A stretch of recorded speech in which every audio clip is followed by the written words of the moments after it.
Yeah. Good morning, everyone. We will be starting today from selection of Likutei Sichos for Bereshit, the first talk. Just a short introduction to the theme of our discussion today. Anytime the Torah mentions any part of a story regarding anyone, there is an application that we can take from it. It's not just a history book. That's why many of events that took place are not mentioned in the Torah. And many events that occurred are mentioned in the Torah sometimes twice or three times. This week, we're going to see an example. We're going to take one topic that nobody pays attention to, and that is the possession of Jacob.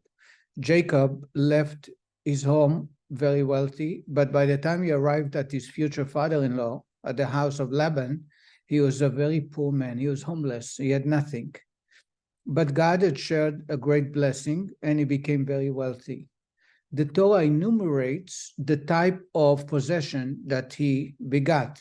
He had animals, and the Torah specifically mentions the animals, slaves, servants, and maidservants, maids. He was broke, and then he got all these. He received all that blessing. Before he got to Laban? Or? No, but after he moved in with Laban. And the topic of our discussion is in particular why the Torah mentions the specific goods that Jacob owned, and sometimes the order of the goods are changed, and why. It's pure Kabbalah, but it makes sense because now we can understand how it is relevant to me today. So we begin. This week's Torah reading of Vayeitzei elaborates upon the description of the life of Yaakov, our patriarch, in the house of Laban, relating how he devoted himself principally to tending sheep. In other words, he was a shepherd. It's from the beginning, the way he worked and earned. His wives was working for 7 years as a shepherd, and then for his own wealth, he also worked another 7 years or 6 years for wealth, for sheep, as a shepherd. Not only did he work as a shepherd, but ultimately Laban paid him with sheep. If you read in today's portion, in this week's portion, in the 5th Aliyah, today I studied it, we read that Laban offered them to keep him around longer, sheep. He's going to pay him with sheep. Colors, spotty sheep, different brown sheep. It's all about sheep. He's not paying him with donkeys or camels or gold. He pays him with sheep. So sheep is becoming a very valuable commodity in the story of Yaakov. Thus, Yaakov's property consisted primarily of sheep, and from them he became wealthy. Here is the text. And the man, Yaakov, became prodigiously successful. He acquired fertile sheep, and they become a source of wealth for him. And he exchanged his sheep for maidservants, servants, camels, and donkeys. This is the text in the Torah. So it all started from fertile sheep. Sheep gave babies, he sold it, he bought camels, donkeys, servants, maids, etc. As Rashi comments, he would sell his sheep at a high price and purchase all the above. So if you want to know how the wealth of Yaakov started, you go back to sheep. Nevertheless, as related in Parshat Vayishlach, when Yaakov instructed his agents to convey a message to Esav, he describes his property in the following order. I have acquired oxen and donkeys, sheep, servant, and maidservants. He mentions sheep after oxen and donkeys, and not as the first and primary acquisition. In particular, this represents a change from the wording used in another verse, which relates that when Yaakov fled from Laban, he led away first all of his herds, and only then all of his property, what he had purchased with his herds. In other words, The rabbi brings in two other sources in this week's, one in next week, one in this week, that one contradicts the other, supports the point. When he talks to Lavan, letting Lavan know that he is doing well and he's very successful, he mentioned sheep last, camels, donkeys, sheep. However, in this week's portion, tomorrow reading, the sixth reading, he runs away from his father-in-law. The wives agreed, and he's running away. It says when he ran away, he took all his possession. And the Torah mentions, what is his possession? His herds, referring to sheep. Sheep is herds. And then all the rest of his wealth that he acquired from the herds. So again, he's putting the sheep first, except when he talks to Esau, that's when he's putting it last. Every concept in the Torah is an eternal lesson for every Jew in every place and time.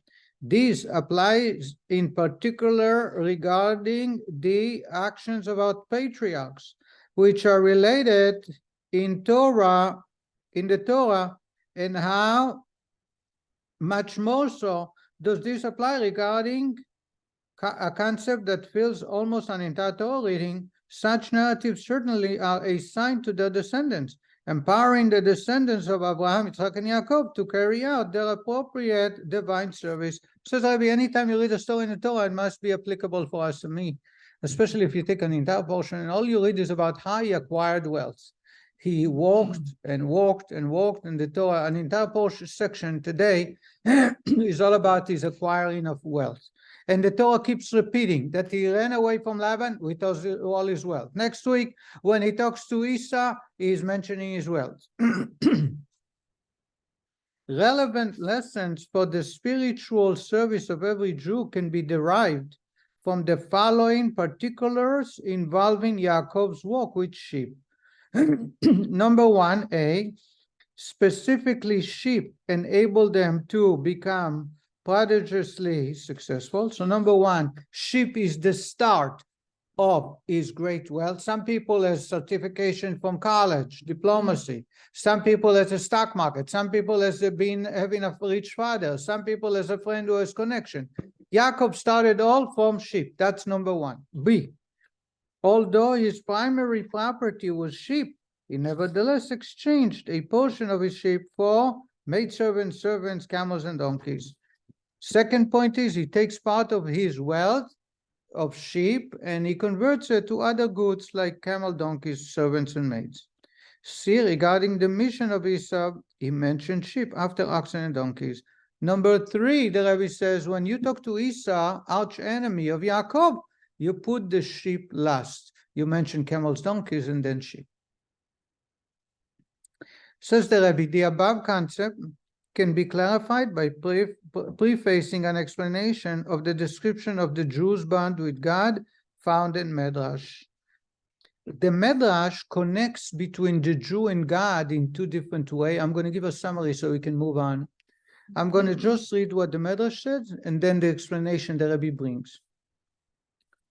The Medrash says, he is my father and I am a son to him. He is my shepherd and I am like his sheep. There is a well-known question regarding this teaching. Since the Jews are compared to God's sons, what is added by comparing them to sheep? On the contrary, how can the manner in which a shepherd cherishes sheep be compared to the manner in which father cherishes his sons? The Medrash says that I and God are like a son and father, and I and God are like a sheep with a shepherd. God is the shepherd, I'm the sheep. And all the commentators ask, why do you need a second description? So father and son is a very clear description. It's an intrinsic relationship. There is a natural bond and love. There's no need for more than that. Yet the Torah compares it. The following is one of the explanation, and I'm sharing with you the summary. The Rebbe says there are two different relationships between a Jew and God. And those of us who attend JLI, we will delve into it in great length. There is one within the 10 attributes. In other words, where God confined himself into a level that can relate to the universe. At that point, there is a good comparison between God, a son, and a father. In other words, when God operates within the realms of the universe, which are finite and are as boundaries, then you say, God is my father, I'm his son. I have to respect my father is in charge. If I disobey God, he cares and he punishes because I'm his son. That's one type of relationship. Then there is another type of relationship of God outside the boundaries of this so-called time, space, and bodies. There is no limitation, and therefore you cannot call God is my father. Putting a father figure or me as a son, it creates some type of a connection. In other words, one day the son is going to be a father and he's going to have sons. So you are making, even though the distance between a father and son today is enormous, it only describes one dimension, the relationship that they love and care about each other, and there is a relationship, an intrinsic connection. But outside of that, it's not a good description for God and us, because at one day the son is going to reach the level of God, of the father, and it's not correct. So when we talk about outside the realm of boundaries, we are like sheep to a shepherd. You know why you use a sheep and a shepherd? Because the distance between a sheep and shepherd is so vast that will never be crossed. A sheep will never become a shepherd. It's a whole, yet the shepherd tend to the need of the sheep. Some people have animals, dogs, and they call them family members. They treat them like family members. Some people go to bed and they put the dog in their bed. They feel that it's like a child. That is based on Medrash, sheep and shepherd, the reason we connect us and God like a sheep and a shepherd is because the shepherd is here, the sheep are there. They are in love with each other. He feels responsible. If a sheep gets hurt or he gets preyed on by an animal, he's going to be beside himself. He has failed. He would feel depressed. That's true. But at the end of the day, he is in charge. He's the one who provides food, grazing for the animal. He's the one to take them to a vet. He's the one to make decision what and how, where, all 24/7. Yet at the same time, as much as he loves the sheep, there is no relationship. You can't say that they share a DNA or they share a connection. Says the Rebbe that that's the two types of relationship between a God and a Jew. There is one kind of a father and son, but the problem with a father and son is it's a finite description within the 10 attributes of God's creation of the universe, and therefore it does not describe truly the relationship. The true relationship is a much deeper one. And part of the reason, and here is the key component that needs to be added to what I said, and that is the sheep is totally nullified to the shepherd. The sheep does not argue with the shepherd. Let's not go to the mountain today. We're going to go to the valley. It doesn't work like that. If it's raining outside and the shepherd decides to keep them in the barn or in the whatever the place they live in, that's where they're going to be without asking questions. If he decides to sell them or rent them out or take them across the bridge to Alaska, that's his decision. They wouldn't fight. In other words, the second level, and that's the key important component here, the second level of a sheep and a shepherd expresses total selfless of the Jew. The Jew realizes that they can never connect to God on the level of godliness. And that comes only because they are totally nullified to God. As son and father, sometimes the son says, I go to school and I behave, I cause him to be happy. I speak disrespectful to the teacher, I cause him to be angry. Sheep and shepherd, there is no relationship. It will not affect. And therefore, according to Kabbalah, the Medrash uses two metaphors, but the second metaphor is far deeper and much more powerful because it denotes the distance between us and God only because we acknowledge that we'll never reach closer to God than the way God wants. And therefore, we are like sheep to a shepherd. Did I make myself clear? Mm-hmm. These ideas would have gotten lost if we read the text. That's why I skipped the text so we can continue. We are now continuing on the bottom of page 342. Question, so when does the father and son relationship stops and the sheep and shepherd? Good question. And I think the rabbi is going to talk about it. But I just want to say that the two types of relationship are depending on us, the recipients, more than on God. In other words, we choose to be like a father and son, where we feel we're connected to God, self-centered, or to a certain degree. Or we are totally nullified. We feel that there is no relationship. In other words, we are the one to move from one level to the other or back. And it's not from God's point of view. God is the provider, we are the recipients. When we receive from God, we can feel that we receive from God like a son receives from a father, or we can feel that we receive from God like a shepherd, a sheep gets from the shepherd, where there is no questioning, there is no demanding, and we have no right to expect anything. And that's a much deeper level of relationship, actually, as we'll discover. And it's only because we are totally nullified. We feel so selfless that we are not deserving of anything from God. And here is the rabbi continues. These two analogies for the Jewish people, sons and sheep, allude to two modes of immense divine service. The level of sons relates to Torah study. This service focuses on intellectual understanding and comprehension. In this mode of service, the person studying feels significant. After all, he is grasping the Torah through his own power of comprehension. Does it make sense? When you study Torah, you are on a level of father and son. Why? Because when you study Torah, it means you have to understand what you study. If you study Torah without understanding, you did not fulfill the mitzvah of studying Torah. If I give tzedakah without any intention, the Talmud relates a story, someone walking by and a coin fell, and a poor man found it. If the man who lost the coin fulfilled the mitzvah of tzedakah, because somebody benefited from his money. You don't need intention, you don't need intellectual capacity or powers to make that a good mitzvah. When it comes to sitting on Shabbat, celebrating Shabbat with good food, you enjoy the food. It doesn't matter what the intention are. But when it comes to study Torah, intellectual capacities are a must. They are the ones that serve God at this point. And therefore, that's a relationship between a father and son. Because if I don't understand, I didn't fulfill the mitzvah. If I don't fulfill the mitzvah unless I understand, it means I am who I am, and I need to expand on my intellectuals to connect to God.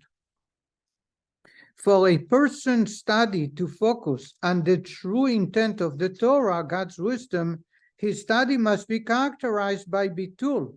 Only through the appearance of let me, my soul, be as dust to all, is it possible for God to open my heart and to your Torah, as explained regarding the positive effect of reciting the blessing before Torah study.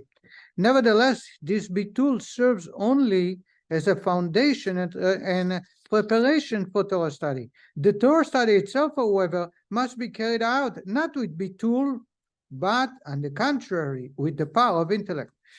Before you study Torah, you must recite the blessing of the Torah. In other words, we need to be selfless when it comes to study Torah. There is no doubt. Otherwise, my heart and my mind will not open up to understand the Torah. However, this is a foundation. This is a start. You open up the door. Once the door is open and you connect to Torah, you must use your capacity. You must make sense.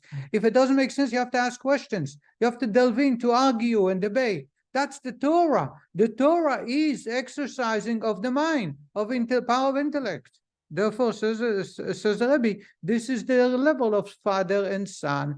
God's wisdom came to us. What is a father? A father gives, anybody who study Kabbalah, the drop of semen is actually a physical container that contains the brains, the DNA of the father. It's all started from the brains, and it came to a physical object that is transformed to the mother. So the father and mother give the brains, the capacity of intellect to the son. And therefore, that's why sometimes they look the same, sometimes they think the same, because they have a similar DNA.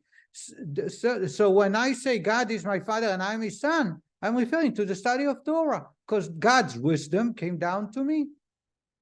On the other hand, sheep serves as an analogy for the divine service of refining the world at large. Tzon, Hebrew for sheep, relates to the word yetziah, departure, going out from the realm of Torah and occupying oneself with worldly affairs, to transform them into a dwelling place for God in the lower realms. Says the Rebbe, you know what's the sheep and shepherd is? Whenever I go to work and I do business and I sign contracts and I have to work for an employer, or I have employees and I have to, I sign a contract and I will provide a certain quality, I'm not allowed to shortcut. That's when I have God over my shoulders, and that's a sheep and shepherd, because I have to go out of the realm of intellect and serve God just because God said so. He is the shepherd. This path of divine service expresses a Jew's true bitul, nullification to God. How he goes beyond, goes departure, tzon, his personal existence. For he does not perform this divine service for himself to reach personal fulfillment or to attain spiritual heights. Indeed, on the contrary, the involvement with worldly matters is a descent for him. He must interrupt his study of Torah, in which he invests the highest and most refined capacity of his soul, and involves himself in matters of physical action. This service is performed only to carry out God's purpose, to make a dwelling for him in the lower realms. The Rabbi said the soul yearns to study Torah and pray, connect to God, but he rips himself away from it, he tears himself away, and he goes to work. What do you do at work? You're a professor in college, you're building construction, you're wiring wires because you're an electrician, you are in the stock market helping people to invest. Whatever it is you do, what you did now is get the soul away from where it belongs, when it wants to be. And you're going to a place where God wants you. God wants you to influence the universe by doing business in honesty, by connecting with people and influencing in a positive way. This is a descent. This is taking away the soul from where it belongs. That's tzon, departure.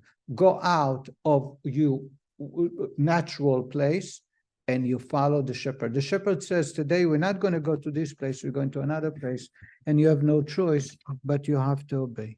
Is that so far so good? So that's the two levels of relationship between me and God. One is father and son at study of Torah. The shepherd is the rest of the day when I go out to do business and relate to others. Says the Rebbe, based on the above, we can understand the connection between the concept of sheep and Yaakov's divine service in Lavan's home. There is a fundamental difference between Yaakov's divine service during the period described in Parashat Toldot and his divine service, which is described in Parashat Vayeitzei, the two portions next to each other, last week and this week.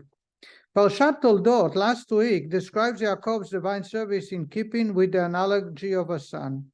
He was an artless man dwelling in tents, interpreted by our sages as referring to studying in the tent of Shem and the tent of Aver. In other words, he was a scholar, he was a yeshiva boy. When did he go for 14 years? After, when he ran away. He ran away before So, he went back. before he went to Laban. No, after that, right? No. Before that? Yeah. Oh, before that. But before that, Yeah. in the last week's portion, it says, Yaakov Ishtam, a very simple man, Yoshev Ohalim, dwelling in tents. What tent? The tent of Shem and Aver. They had a yeshiva, he was a yeshiva boy. He lived in a dorm, he ate yeshiva food, and he studied Torah all day. He had nothing to do with the universe. That's the level of a father and son. This week's portion, he becomes a shepherd. He is dealing with Laban. He is married. He has children. It's an opposite of what described last week. Even the conclusion of the Torah reading, which relates that Yaakov had to flee from his father's house, did not mark a cessation of his connection with constant Torah study. On the contrary, he hid in the house of Aver for 14 years and studied Torah there. So at the end of the portion, his father says to him, Brach lecha charana, run away from your brother to save your life. Where did he go? Another 14 years of studying Torah. So that's the level of son and father. In other words, by the way, the main theme that the rabbi, I don't know if, but it should be the common thread. This is the lower level of connecting to God. Studying Torah for 14 years in yeshiva, and before and being always there, does make a relationship of a father and son. And therefore, the other years, when it becomes a sheep and God is a shepherd, it's a much deeper, much greater relationship. Parshat Vayeitzei, by contrast, says the Rebbe, speaks about Yaakov's departure from the realm of Torah study and his arrival in Haran, the focus of God's anger in the world. Haran is anger, as its name indicates. While in Haran, Yaakov lived in the house of Lavan. There also he walked as a shepherd in the simple sense of the word, serving Lavan with all his strength. Indeed, Yaakov's conduct service. I need to take it. What he's saying is that when it comes to this week's portion, he becomes a shepherd in the simple sense, meaning he deals with animals, where in Haran, Haran is named Haran after it was the worst place in the universe compared to any other place. There was no other better place to be called the worst place. Because Sodom and Gomorrah. Huh? Because Sodom and Gomorrah. After Sodom and Gomorrah got right. This is the next place. Says the Rebbe,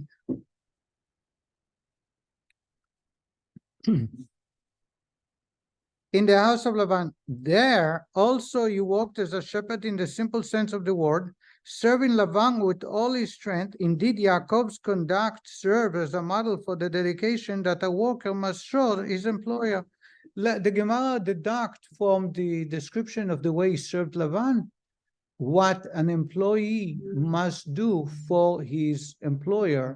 In other words, he worked in the ultimate possible way an employee should work for the employer, day and night, without a stop, always responsible.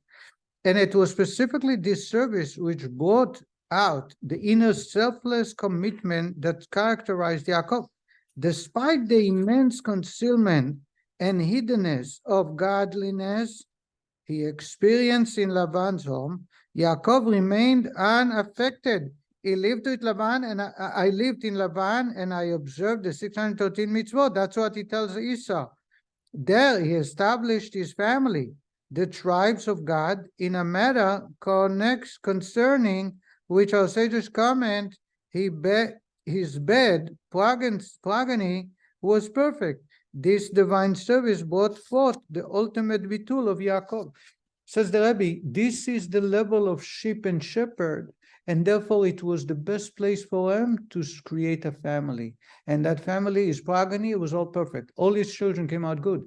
You would think it would be more appropriate to sit and study Torah all day, to be in the kollel, to be in yeshiva, and then you'll have a beautiful family with children. Yaakov actually went the opposite. He closed the Gemara, he closed the books, and he dealt in Charon Av Shel Olam, in the worst place of the universe, with the king of the cheaters. Is the mobster. What do you call the mobster? The godfather. Is it the godfather of Haran? Someday you'll get to see. He was the godfather of Haran, yet he was able to create the best family you can imagine with 12 children that all follow God's way.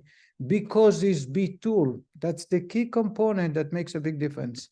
He's selfless, and therefore his description is going to be compared to a sheep and a shepherd. We didn't get to the end, so don't ask yet question. This is the inner reason why the primary property which Yaakov earned and took with him from the house of Lavan was sheep. For sheep alludes to the spiritual peak which he attained through his divine service in the house of Lavan, The quality of bitul as explained above. Now we can understand why Vayili tzon, why he mentioned tzon, sheep, first, because the essence that he had there is his relationship to God, who was the level of a shepherd and a sheep. And that created all his wealth. What wealth? Spiritual wealth. In other words, just like in the physical sense, the Torah tells us that from that, it was the start. As remember the 3 points Rabbi made. The first one is, this was the catalyst. This was the DNA. This was the first seed that created the tree of wealth. So is in the spiritual sense, the seed that creates spiritual growth is the bitul, is the selfless behavior towards God, where we put aside our intellect and are serving God the way he says, instead of just sitting and studying Torah. This is also alluded to. Okay, let's skip that. The sequence continued until, as reflected in the Hasidic and positively oriented interpretation of the verse, he changed my wages 10 times. According to, we read in this week's section on the 5th Aliyah, that Yaakov tells his wives that Lavan changed my contract 100 times. Aseret monim. Moneh is 10 times. 100 times he cheated me on the contract.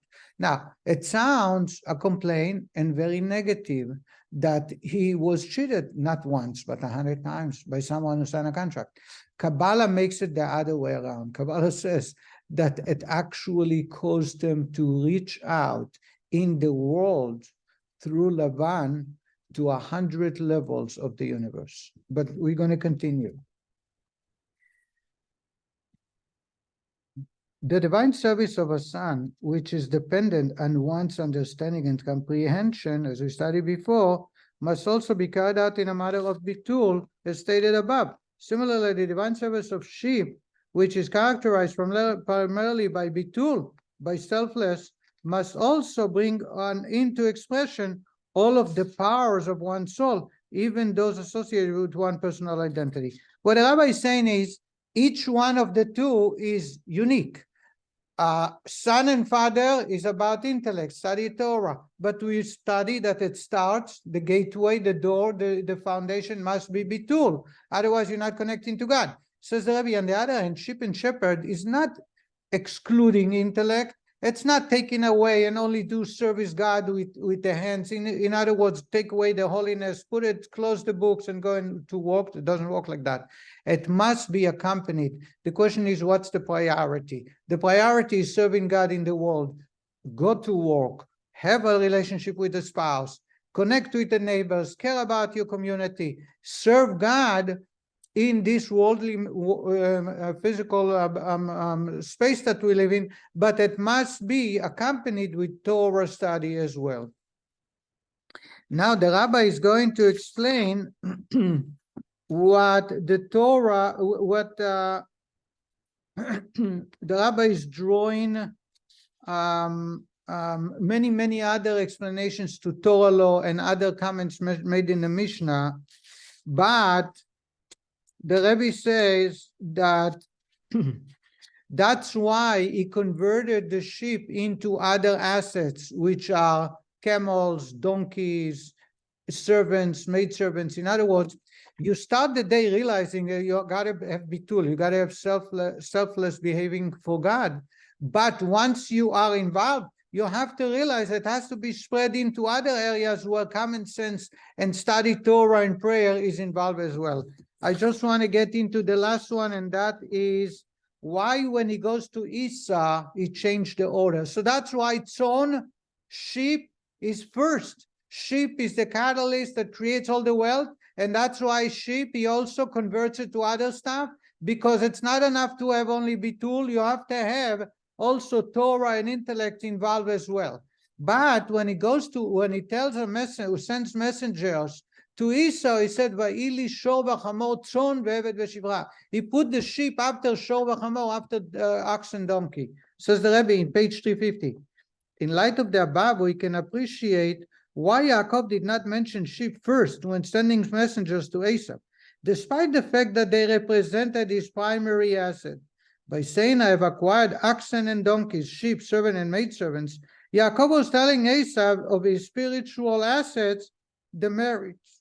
and lofty powers that would sustain him in his imminent confrontation with Esau.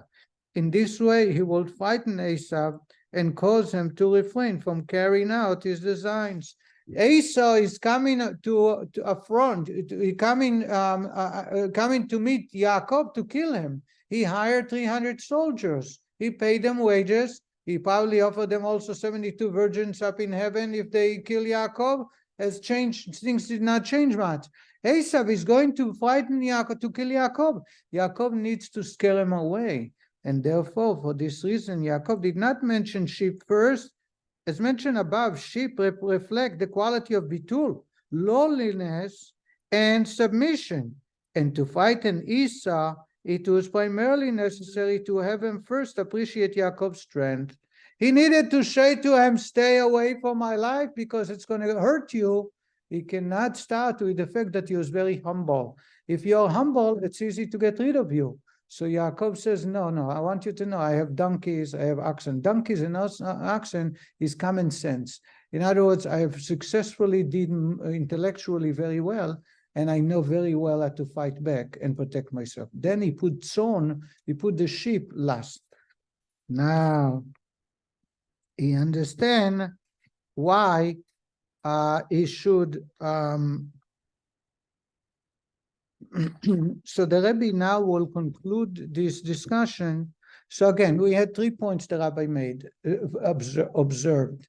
The first is that sheep is the one that caused them all his wealth.